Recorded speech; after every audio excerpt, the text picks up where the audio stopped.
अगर आप दिल्ली की किसी अवैध कॉलोनी में रहते हैं तो अगले 2 मिनट आपके लिए बेहद जरूरी है। दरअसल सरकार ने जिस पीएम उदय योजना को लाखों लोगों को मालिकाना हक देने के लिए शुरू किया था, वही योजना अब लगभग ठप पर दिख रही है। आखिर क्यों? 45 लाख लोगों से जुड़ी योजना में नए पोर्टल पर 50 आवेदन भी नहीं आए, और क्यों अपने ही घर की रजिस्ट्री कराने के लिए लोगों को 7 से 10 लाख रुपए देने पड़ रहे हैं। क्या है पूरा मामला, ये विस्तार से समझते हैं।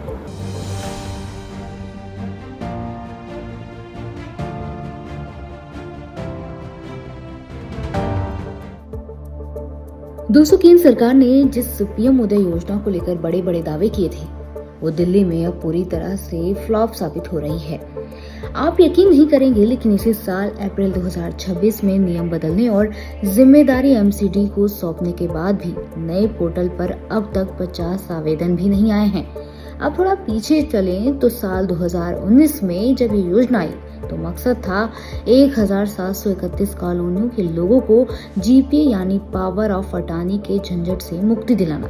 लेकिन सरकारी कछुआ चाल की वजह से 6 साल में सिर्फ 400 लोग ही इसका फायदा उठा सके। इसके बाद इसी साल अप्रैल में सरकार ने नियम बदले और 1511 कॉलोनियों की कमान एमसीडी को सौंप दी। लेकिन नतीजा आज आपके सामने है। हर तरफ सन्नाटा है। अब सवाल उठता है कि लोग अप्लाई क्यों नहीं कर रहे हैं। तो इसके पीछे सबसे बड़ी कड़ी वजह है मोटा सरकारी टैक्स और मकान पक्का करने की भारी भरकम फीस।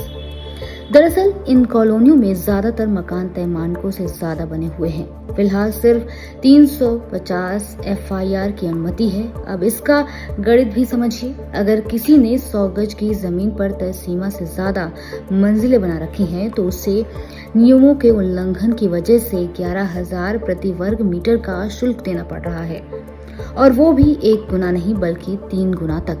यानी एक आम आदमी को अपने ही घर की रजिस्ट्री के लिए सीधे 7 से 10 लाख रुपए की अतिरिक्त खर्च उठाना पड़ रहा है। अब इस योजना को पूरी तरह दम तोड़ता देख खुद एमसीडी ने मोर्चा संभाला है। एमसीडी ने डीडीओ को बकायदा लेटर लिखकर मांग की है कि इस भारी भरकम फीस को कम से कम 1/3 घटाया जाए।